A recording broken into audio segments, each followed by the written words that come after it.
दोस्तों नमस्कार। ये है मार्गदर्शन फॉर सिविल सर्विसेज। मैं अनुराग चौधरी। दोस्तों एनसीईआरटी श्रृंखला के अंतर्गत आज की वीडियो में आप पढ़ेंगे 8वीं कक्षा के इतिहास हमारे अतीत भाग 3 का अध्याय 4 आदिवासी दीकू और एक स्वर्ण युग की कल्पना।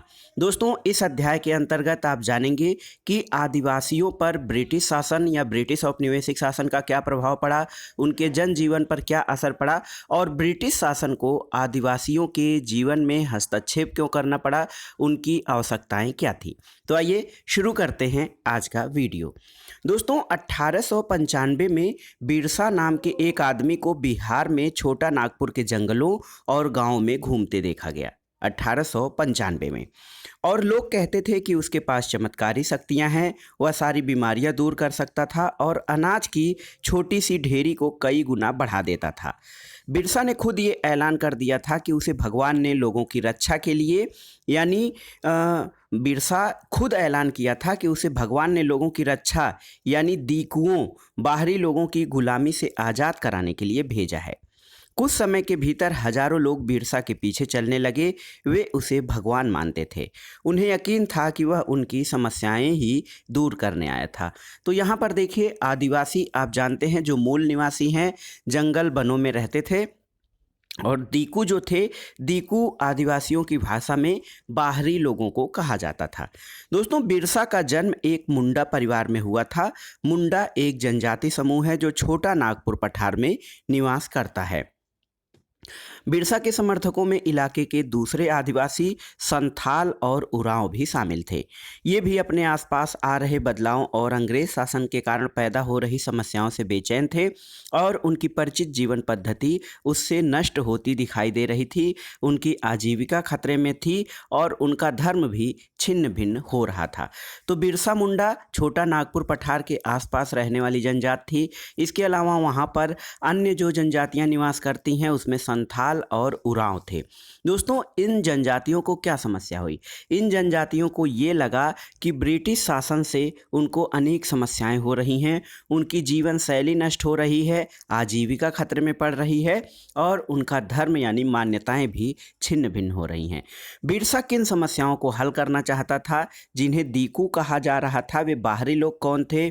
उन्होंने इलाके के लोगों को गुलाम कैसे बनाया था और अंग्रेजों के राज में आदिवासियों के साथ क्या हो रहा था, आदिवासियों का जीवन किस तरह बदल रहा था, इस अध्याय में हम ऐसे ही कुछ सवालों पर विचार करेंगे।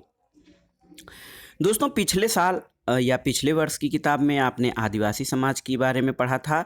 ज़्यादातर कबीलों के रीति रिवाज और जो रस्में होती हैं ब्राह्मणों द्वारा निर्धारित रीति रिवाजों और रस्मों से बहुत अलग थी। इन समाजों में ऐसे गहरे सामाजिक भेद भी नहीं थे जो जाति पर आधारित समाजों में दिखाई देते हैं और एक कबीले के सारे लोग कुटुंब के बंधनों में बंधे होते थे। लेकिन इसका यह मतलब नहीं है कि आदिवासियों के बीच कोई आर्थिक और सामाजिक फर्क नहीं था। इनके बीच भी सामाजिक और आर्थिक स्तर पर विभेद था। आइए देखते हैं जनजाति समूह किस तरह जीते थे। दोस्तों 19वीं सदी तक देश के विभिन्न भागों में आदिवासी तरह तरह की गतिविधियों में सक्रिय रहा करते थे। उसमें कुछ का व्यवसाय ये था कि कुछ झूम खेती या झूम कृषि करते थे। आदिवासियों में से कुछ समुदाय झूम खेती करते थे। झूम खेती घुमंती खेती को कहा जाता है और इस तरह की खेती अधिकांशतः जंगलों में छोटे छोटे भूखंडों पर की जाती थी। ये लोग जमीन तक धूप लाने के लिए पेड़ों के ऊपरी हिस्से को काट देते थे और जमीन पर उगी घास फूस जलाकर साफ कर देते थे और इसके बाद वे घास फूस के जलने पर पैदा हुई राख को खाली जमीन पर छिड़क देते थे। इस राख में पोटास होती थी जिससे मिट्टी उपजाऊ हो जाती थी। वे कुल्हाड़ी से पेड़ों को काटते और कुदालों से जमीन की ऊपरी सतह को खुरच देते थे और वे खेतों को जोतने और बीज रोपने की बजाय उन्हें बस खेत में बिखेर देते थे। जब एक बार फसल तैयार हो जाती थी तो वे उसे काटकर फिर दूसरी जगह के लिए चल पड़ते थे। जहाँ से उन्होंने अभी फसल काटी थी वह जगह कई साल तक परती पड़ी रहती थी। परती क्या होता है? तो दोस्तों परती ऐसी भूमि होती है जो कुछ समय के लिए बिना खेती के छोड़ दी जाती थी ताकि जमीन जो है उसकी मिट्टी दोबारा उपजाऊ हो जाए। घुमंतू किसान मुख्य रूप से पूर्वोत्तर और मध्य भारत की पर्वतीय और जंगली पट्टियों में ही रहते थे और इन आदिवासी समुदायों की जिंदगी जंगलों में बेरोक टोक आवाजाही और फसलें उगाने के लिए जमीन और जंगलों के इस्तेमाल पर आधारित थे और केवल इसी तरह से वे घुमंतू खेती कर सकते थे। इसके अलावा दोस्तों कुछ आदिवासी शिकारी और संग्राहक भी थे। तो बहुत सारे इलाकों में आदिवासी समूह पशुओं का शिकार, उनको वन्य उत्पादों को इकट्ठा करके अपना काम चलाते थे। वे जंगलों को अपनी जिंदगी के लिए बहुत ज़रूरी मानते थे। उड़ीसा के जंगलों में रहने वाला खोंड समुदाय इसी तरह का समुदाय था। इस समुदाय के कुछ लोग टोलियां बनाकर शिकार पर निकलते थे। जो हाथ लगता था उसे आपस में बांट लेते थे। वे जंगलों से मिलने वाले फल और जड़ें खाते थे। खाना पकाने के लिए वे साल और महुआ के बीजों का तेल का इस्तेमाल करते थे। तो साल एक पेड़ होता है जिसका इमारती लकड़ी के रूप में महत्व होता है और महुआ दोस्तों एक महुआ ऐसा वृक्ष है जिसका फूल जो होता है उसे खाया जाता है और शराब बनाने के लिए इसके फूल को प्रयोग किया जाता है। जब इसका फल हो जाता है तो उससे तेल निकाला जाता है। इलाज के लिए बहुत सारी जंगली जड़ी बूटियों को वो लोग इस्तेमाल करते थे और जंगलों से इकट्ठा हुई चीज़ों को स्थानीय बाजारों में बेचते भी थे। जब भी स्थानीय बुनकरों और चमड़ा कारीगरों को कपड़े और चमड़े की रंगाई के लिए कुसुम और पलाश के फूलों की ज़रूरत होती थी तो वे खोंड समुदाय के लोगों से ही कहते थे।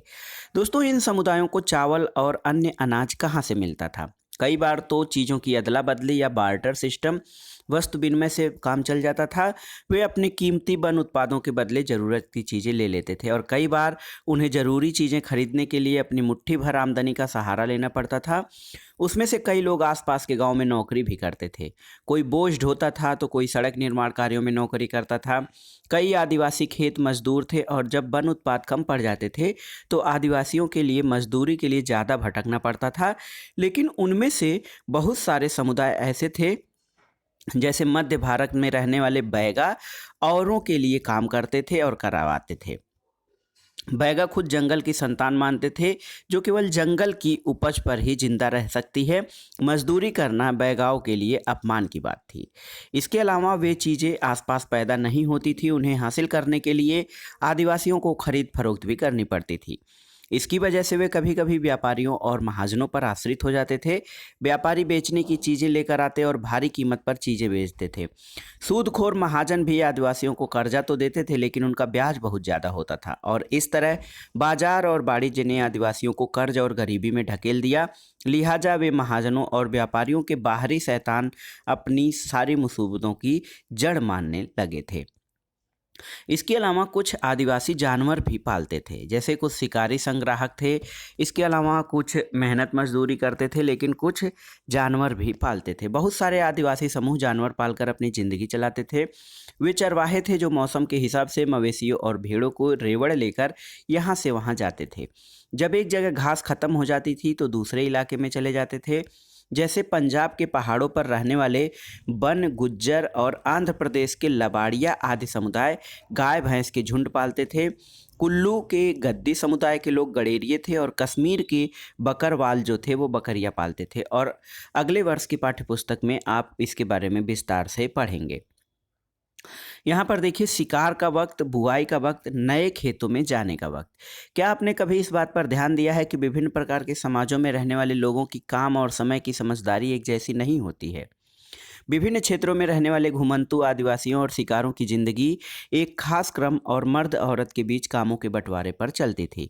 ब्रिटिश मानव विज्ञानी बेरियर एल्विन ने 1930 और 40 के दशक में कई साल मध्य भारत के बैगा और खोंड समुदायों के बीच बिताए थे और एल्विन द्वारा लिखित अधिकतर अंशों को पढ़कर आप समय क्रम और कामों के बंटवारों को समझा जा सकता है।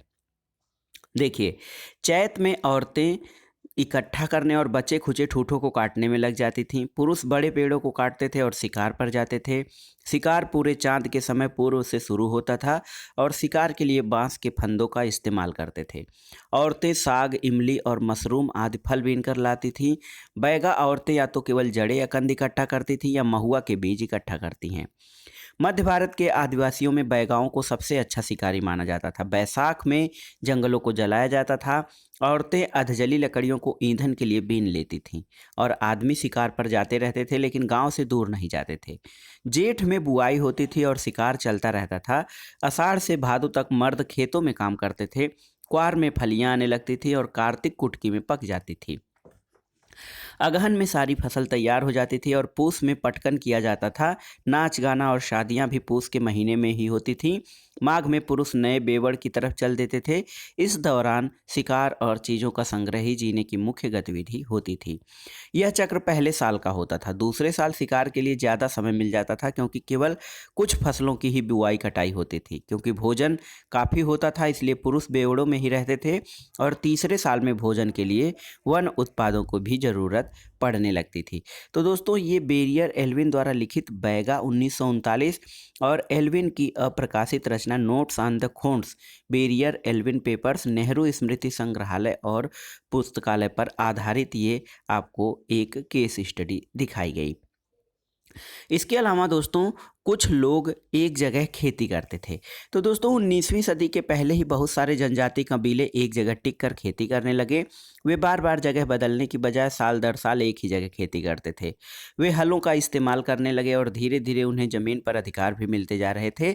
बहुत सारे समुदायों में छोटा नागपुर के मुंडाओं की तरह ज़मीन पूरे कबीले की संपत्ति होती थी और कुछ सभी सदस्यों को उन मूल निवासियों का वंशज माना जाता था जिन्होंने सबसे पहले आकर ज़मीन को साफ किया था।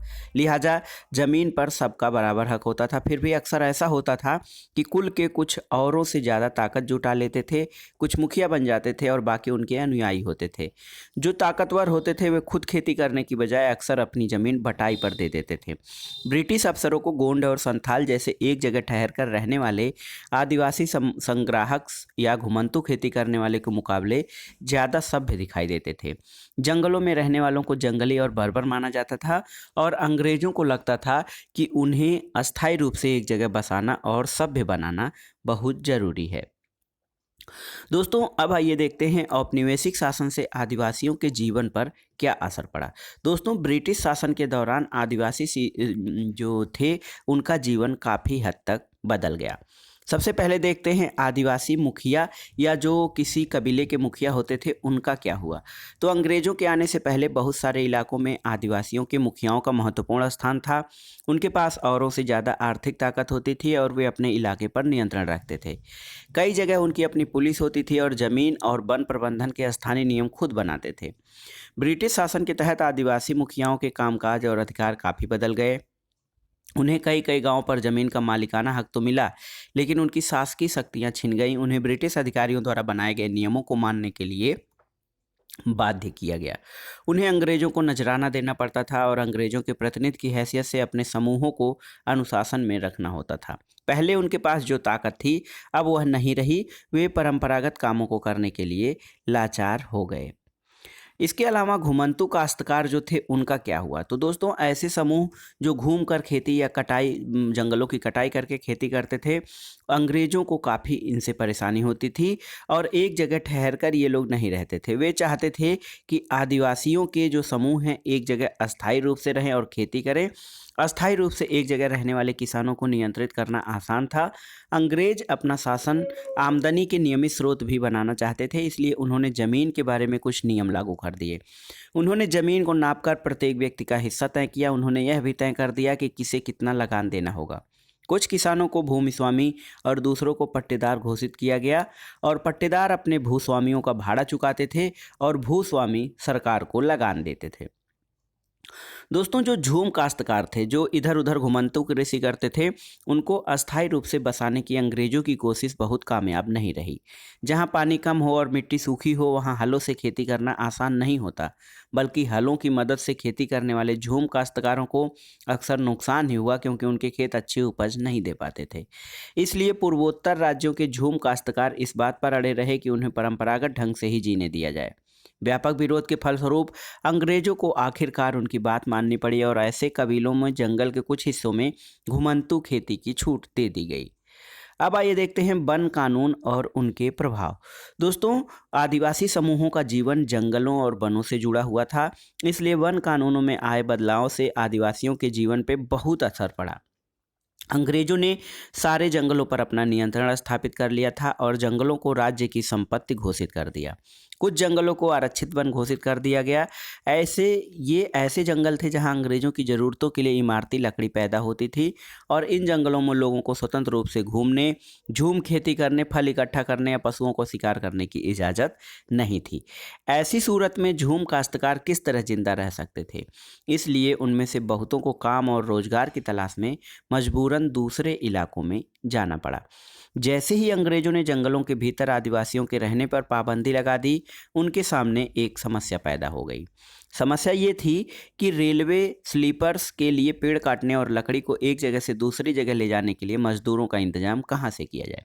दोस्तों, स्लीपर जो था लकड़ी के 36 तख्ते होते हैं जिन पर रेल की पटरियां बिछाई जाती थी। औपनिवेशिक अधिकारियों ने इसका एक हल निकाला। उन्होंने तय किया कि झूम काश्तकारों को जंगल में जमीन के छोटे टुकड़े दिए जाएंगे और उन्हें वहां खेती करने की छूट होगी, बशर्ते गांव में रहने वालों को वन विभाग के लिए मजदूरी करनी पड़ेगी और जंगलों की देखभाल करनी होगी। और इस तरह बहुत सारे इलाकों में वन विभाग ने सस्ते श्रम की आपूर्ति सुनिश्चित करने के लिए वन गांवों को बसा दिया। यहाँ पर देखिए, एक केस स्टडी है कि अंग्रेजों के इस देश में जीना कितना कठिन है। 1930 के दशक में वेरियर एल्विन ने मध्य भारत में रहने वाले बैगा आदिवासियों के इलाकों का दौरा किया। एल्विन इन लोगों के रीति रिवाज, उनकी कला और लोक संस्कृति को जानना चाहते थे। उन्होंने बैगाओं के बहुत सारे गीत इकट्ठे किए जिसमें इस बात पर शिकायत की गई है कि अंग्रेजों के शासन में बैगा कितने बुरे दौर से गुजर रहे हैं। अंग्रेजों के इस देश में जीना कितना मुश्किल है, जीना कितना है मुश्किल। जमींदार बैठा है गांव में, दरवाजे में कोतवार, बगीचे में पटवारी, खेतों में सरकार। और अंग्रेजों के इस देश में जीना कितना है मुश्किल। पशु कर अदा करने के लिए बेचते हैं गाय, तो भैंस बेचते हैं जंगल कर के लिए। बैलों को बेचकर अदा करते हैं लगान, भोजन पाए कहाँ से अंग्रेजों के इस देश में। तो ये बेरियर एल्विन जो है, इन्होंने अंग्रेजों के समय बैगाओं के कठिनाइयों पर बहुत सुंदर ये संकलन किया है। दोस्तों, बहुत सारे आदिवासी समूहों ने औपनिवेशिक वन कानूनों का विरोध किया। उन्होंने नए नियमों का पालन करने से इनकार कर दिया और उन्हीं तौर तरीकों से चलते रहे जिन्हें सरकार गैर कानूनी घोषित कर दी। कई बार उन्होंने खुलेआम बगावत भी की। 1906 में सोंग्रम संग्राम में असम में और 1930 के दशक में मध्य प्रांत में हुआ वन सत्याग्रह इसी तरह के विद्रोह थे। इसके अलावा औपनिवेशिक शासन में व्यापार की भी समस्या हुई। 19वीं शताब्दी के दौरान जनजाति समूहों ने पाया कि व्यापारी और महाजन जल्दी जल्दी आने लगे हैं। ये वन उपज खरीदने, नकद कर्जा देने और आदिवासियों को मजदूरी पर रखने के लिए आ रहे थे। इन सारे बदलावों से क्या असर पड़ने वाले हैं, यह समझने में आदिवासियों को कुछ समय लगा। दोस्तों, रेशम उत्पादकों की स्थिति को आप देखेंगे तो 18वीं शताब्दी में भारतीय रेशम की यूरोपीय बाजारों में भारी मांग थी। भारतीय रेशम की गुणवत्ता अच्छी थी जो सबको आकर्षित करती थी और भारत का निर्यात तेजी से बढ़ रहा था। जैसे जैसे बाजार फैला, ईस्ट इंडिया कंपनी के अफसर इस मांग को पूरा करने के लिए रेशम के उत्पादन पर जोर देने लगे।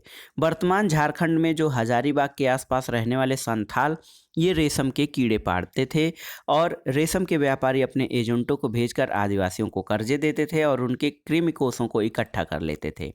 1000 कृमि कोषों के लिए 3-4 रुपए मिलते थे। इसके बाद इन कृमि कोषों को बर्धमान या गया भेज दिया जाता था, जहां उन्हें 5 गुना कीमत पर बेचा जाता था। निर्यातकों और रेशम उत्पादकों के बीच कड़ी का काम करने वाले बिचौलियों को जमकर मुनाफा होता था और रेशम उत्पादकों को बहुत मामूली फायदा मिल पाता था। स्वाभाविक है कि बहुत सारे आदिवासी समुदाय बाजार और व्यापारियों को अपना सबसे बड़ा दुश्मन मानने लगे थे। यहाँ पर देखिए, बिहार में कोयला खनिक 1948 में। तो दोस्तों, 1920 के दशक में बिहार की झरिया और रानीगंज कोयला खदानों में काम करने वाले लगभग 50% जो खनिक थे वो आदिवासी ही थे। और अंधेरू और दमघोटी खदानों में गहराई में काम करना न केवल शरीर को तोड़ता था बल्कि यह खतरनाक भी होता था और अक्सर सचमुच जान ले लेता था। 1920 के दशक में देश की कोयला खदानों में हर साल 2000 से ज़्यादा मजदूर मारे जाते थे।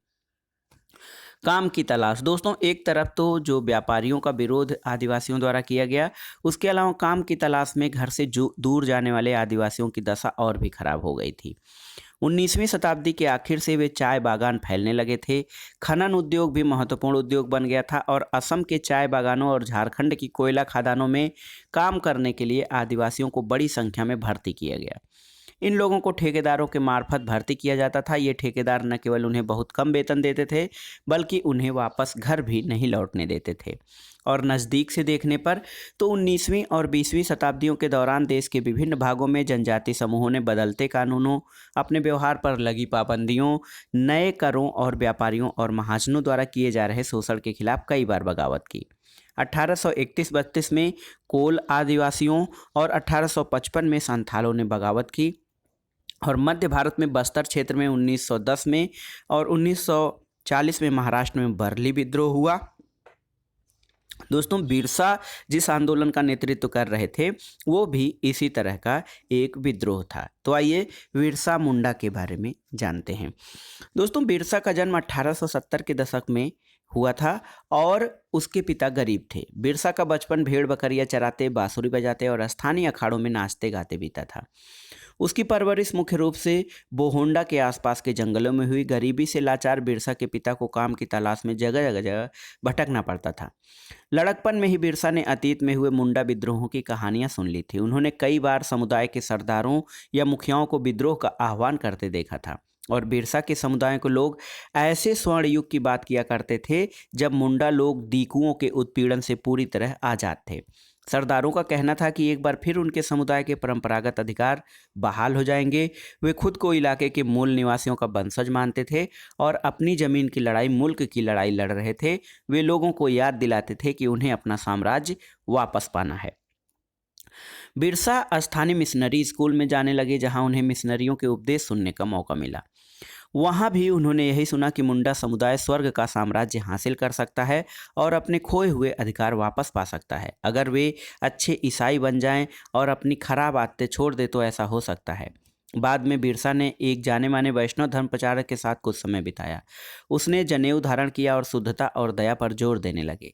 अपनी किशोरावस्था में बिरसा जिन विचारों के संपर्क में आए उससे ये काफ़ी गहरे तौर पर प्रभावित थे और बिरसा का आंदोलन आदिवासी समाज को सुधारने का आंदोलन था।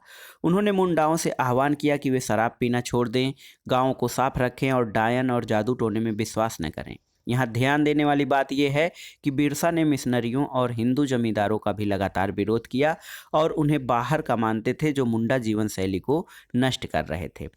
1895 में बिरसा ने अपने अनुयायियों से आह्वान किया कि वे अपने गौरवपूर्ण अतीत को पुनर्जीवित करने के लिए संकल्प लें और वह अतीत के एक ऐसे स्वर्ण युग या सतयुग की चर्चा करते थे जब मुंडा लोग अच्छा जीवन जीते थे, तटबंध बनाते थे, कुदरती झरनों को नियंत्रित करते थे, पेड़ और बाग लगाते थे, पेट पालने के लिए खेती करते थे और उस काल्पनिक युग में मुंडा अपने बिरादरों और रिश्तेदारों का खून भी नहीं बहाते थे। वे ईमानदारी से जीते थे और बिरसा चाहते थे कि लोग एक बार फिर अपनी ज़मीन पर खेती करें, एक जगह टिक कर रहें और अपने खेतों में काम करें। अंग्रेजों को बिरसा आंदोलन के राजनीतिक उद्देश्यों से बहुत ज़्यादा समस्या थी। यह आंदोलन मिशनरी, महाजनों, हिंदू भूस्वामियों और सरकार को बाहर निकालकर बिरसा के नेतृत्व में मुंडा राज स्थापित करना चाहता था और यह आंदोलन इन्हीं ताकतों और मुंडाओं की सारी समस्याओं और कष्टों का स्रोत मानता था। अंग्रेजों की जो भू नीतियाँ थीं उनकी परंपरागत भूमि व्यवस्था को नष्ट कर रही थीं और हिंदू भूस्वामी और महाजन उनकी ज़मीन छीनते जा रहे थे और मिशनरी उनकी परंपरागत संस्कृति की आलोचना कर रहे थे। दोस्तों, जब मुंडा आंदोलन या बिरसा मुंडा आंदोलन फैलने लगा तो अंग्रेजों ने सख्त कार्रवाई का फैसला लिया। 1895 में उन्होंने बिरसा को गिरफ्तार किया और दंगे फसाद के आरोप में 2 साल की सज़ा सुनाई। 1897 में जेल से लौटने के बाद बिरसा समर्थन जुटाते हुए गांव-गांव घूमने लगे। उन्होंने लोगों को उकसाने के लिए परंपरागत प्रतीकों और भाषा का इस्तेमाल किया। वे आह्वान कर रहे थे कि उनके नेतृत्व में साम्राज्य की स्थापना के लिए रावणों यानी दीकू और यूरोपियों को तबाह कर दें। बिरसा के अनुयायी दीकू और यूरोपी सत्ता के प्रतीकों को निशाना बनाने लगे। उन्होंने थाने और चर्चों के हमले किए, महाजनों और जमींदारों की संपत्तियों पर धावा बोल दिया और सफ़ेद झंडा बिरसा राज का प्रतीक बन गया।